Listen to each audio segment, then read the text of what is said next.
while HealthStream sponsored a portion of IPSSW and this video production, that the IPSS organization does not specifically endorse HealthStream or any other particular simulation-based vendor. I then met with Lisa from HealthStream to learn why they chose to support and attend IPSSW, as well as how SimManager can help programs track competencies and expand training through simulation.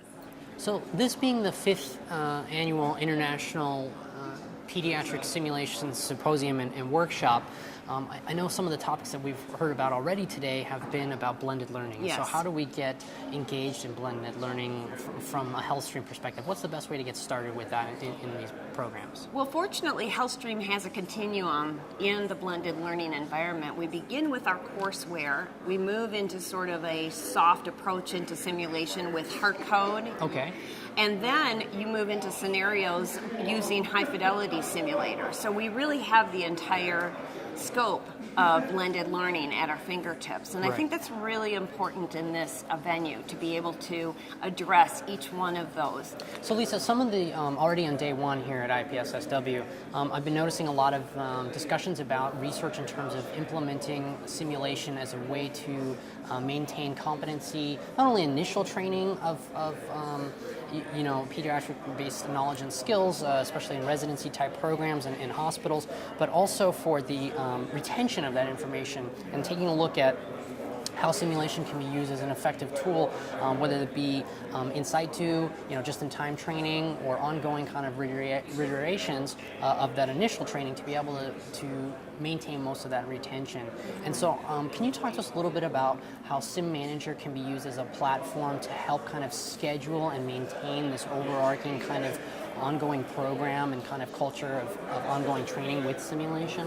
Well, you just summarized part of it, and we feel strongly that competency is an ever-changing, ever-flowing thing, that you don't just take a one-time skills test and you're done, but it is something that is actionable and that people need to constantly be taking a look at competency in terms of an ongoing evolution of time and skill level. Mm-hmm. And SimManager is a great platform to be able to manage what you need to have done in order to maintain those competencies. Taking a look at your classes, making sure that your curriculum is in a place where you need it to be, building in simulation events and using SimManager to schedule things like your sim events, taking scenarios, downloading them, allocating them to simulators. All of that is part of the functionality of SimManager, and we feel that's really an excellent platform to be able to use when it comes to competency. You can learn more about SimManager by watching my comprehensive product breakdown. Having the most fun throughout the event was Julian Wong, medical doctor and puppeteer. I spent some time meeting her friends and learning about the opportunity to utilize puppets in pediatric events. We're also joined by Bluebird, and who's this? Oh, this is Dr. Wong as well. Dr. Wong. Oh, nice to meet you, Dr. Wong. So, Julian, you've taken some puppetry courses and also have a medical background. Tell us a little bit about how you've engaged puppetry into some of your healthcare environments. Absolutely. So I was trained as a public health and preventive medicine specialist. And so I elected to train in television puppetry under a Jim Henson protege. His name was Michael Earl. He's won 4 Emmys because I wanted to apply television puppetry techniques to have better capabilities for public health communication. And what I've done so far is that I worked with the Super Sprouts program, and so that's a nutrition educational program that utilizes puppets.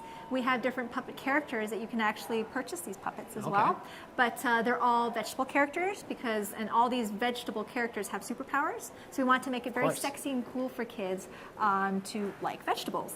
And so on top of that, during our live shows, kids were actually able to sort of collect fresh vegetables that were donated and take them home. So the goal was not just to give them knowledge about why vegetables were good, but to inspire behavior change as well too. Lastly, I spoke with Dr. Renuka Mehta, Medical Director at the Children's Hospital of Georgia's Pediatric Simulation Center, to hear some advice about increasing the use of simulation in a residency program, and why is she so interested in SimManager. So first of all, a person has to have passion to do it. And so that was it is, I keep on pushing it and then showing that it does help. And I have done so many smaller to larger studies and pilot studies, and within our hospital have shown that it's really helpful, and that's why they like it. So obviously there's a shortage of money, but there are a lot of grants and then philanthropic funds as well. So eventually it works out. It may not be the huge program, but simulation, not necessarily, you do need money, and you need all kinds of different mannequins, but you can always get started with small resources and then slowly build up. And once all the subjects, or you say all the employees like it, and the students like it, and resident like it, and faculty like it, then it becomes actually even an advertising tool. So sometimes you have to get not started from top down, but bottom up as well. And they are going to actually put this they advertise in the paper, and then they want to add this next year when they are advertising for your school admission that we are starting a simulation program. Looking at the Sim Manager product, I found that this will help me to build up my simulation program, maintaining the calendar, the competency of my employees employees and the trainees, equipment, and overall my time management. Overall, I found IPSSW to be a very innovative meeting with great resources for pediatric healthcare simulation educators. To stay informed, subscribe to our YouTube channel, visit healthysimulation.com, healthstream.com, and ipedsim.org. Finally, click the speakers below to watch their full interviews.